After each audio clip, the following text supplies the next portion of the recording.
everyone. It's Kristen. I'm toasting it up to the unofficial start of summer this weekend. But I wanted to talk to you all about wine. I feel like it's something that I'm super into. I feel like it's something that people are intimidated by a little bit. I just want to share some basics and talk about it, get it out there. I am by no means an expert. And when I say by no means, I mean no means. I am just starting out learning. I'm an amateur, but I feel like because I'm new to it, I know the kind of hang-ups and things that intimidate other people. So hopefully we can all kind of learn together and get started on this, awesome journey of like learning. That's why I love wine, is because it feels like there's an infinite amount of things to learn about wine. I'm just getting started. So that being said, I know that there are two things that Americans, I'm gonna say Americans, and then I'm gonna further qualify that and talk to my brothers and sisters here. So, even more so Black Americans. I love y'all, but y'all be tripping when it comes to wine. There are two beliefs that we need to suspend in order to kind of let ourselves go and abandon ourselves to learning about wine.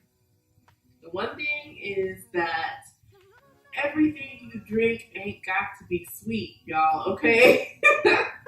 I wrote a whole post about this, about Black people and their love for moscato. Listen, moscato is delicious in the right context, but you can't order that every time. It's basically like the soda pop of wines, but it's delicious. But let's move on from that. And you're going to have to suspend the belief that everything you drink has to be sweet. And that takes some training of your palate.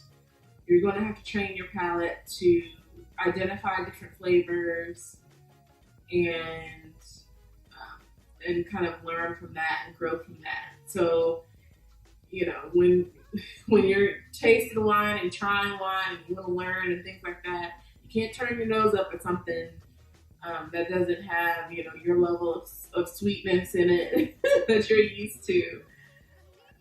And it's not just I tease because I tease Black people because it seems like it's so prevalent in our culture, but I think it's an American thing actually, where just a lot of Americans are very used to sweet drinks, as I was, and I'm not mad at. I love me a good sweet drink, but if you want to learn about wine, you're gonna have to suspend that. You're gonna have to learn to train your palate. So there's that. And then the second thing is, not every drink has to be cold, okay? White wine should be kept in the refrigerator. It should be, chilled. Same with rosé. Rosé should be chilled upon serving. But if I see one more person with some red wine sitting up in their refrigerator, I'm going to lose it. Okay, maybe I won't lose it. But I'm saying, red wine does not belong in the refrigerator. It actually doesn't belong at room temperature either. When you think of room temperature, it's usually like 70 to 74 degrees. Think about the temperature that you would set your thermostat to. That is a little warm for red wine. It should, under the most ideal circumstances, should be kept under cellar temperature, which is like in the 60 degrees-ish range. But I don't know about y'all, but I don't have a cellar. I don't have a wine cellar yet. I'm working on it, but I keep it at room temperature, better room temperature than too cold, because it does affect the boldness and the profile of red wine. So you definitely don't want to keep it in the refrigerator.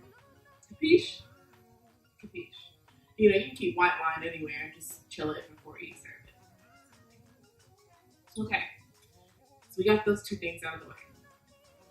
I think that the perfect way, if you want to start experimenting with wine, is to sign up for a wine club because they send it to you.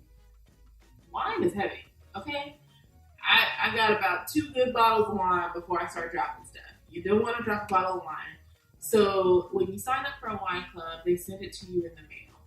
So that way all you gotta do is transfer it from the box to your refrigerator, or I keep my red wine in a cabinet. So there's that. Secondly, they take your palate into consideration. They'll ask what your preferences are, and then experts will send you things that you like. So you're not just blindly at a store picking random things. They take your likes into consideration, and then they send you some really cool things. Because the thing is, there are a lot of factors that go into what a wine tastes like. There's the grape itself, how it was, fermented and extracted, where the grape is from, what, as far as geographic location, and also which winery. So, there's a lot of things that go into how these things are shaped. So why not have someone professional pick something out for you so that way you can taste it and string those things together yourself. Say, like right now. Right now, I'm drinking this lovely Riesling, which is actually on the sweet side if you do like sweet wines.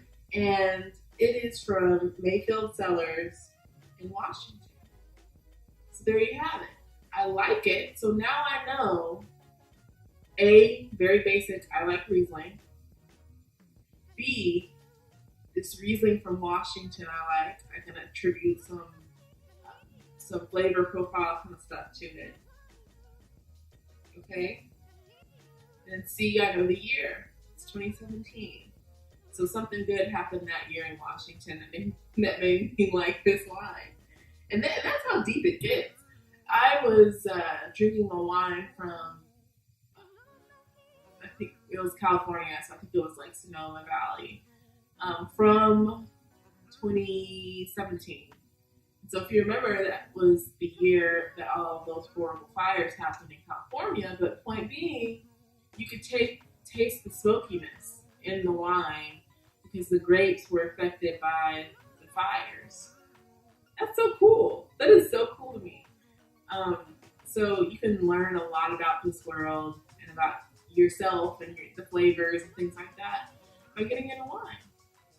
So try it. Why not? There's actually a great wine club that I'm a part of called Vinesse, Vinesse, and this wine came from there. By the way, if you're single like me, be sure to invest in a vacuum sealed top, because more than likely you'll need to be able to save wines or bottles of wine for a long time. Because I'll sip on a glass in the evening here and there, but I'm definitely not putting down whole bottles at a time. So be sure you do that to keep the flavor. But Vinesse has been wonderful. They sent me some wonderful wines. Like I said, they pick it out for you.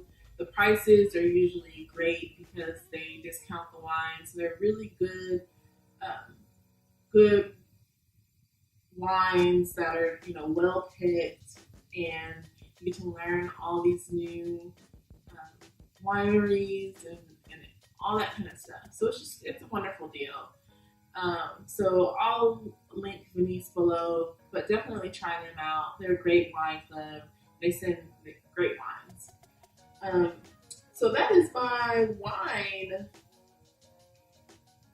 talk, my wine pep talk. Hopefully you guys are encouraged to try it out and just see what you like. If anything, just expand your palate.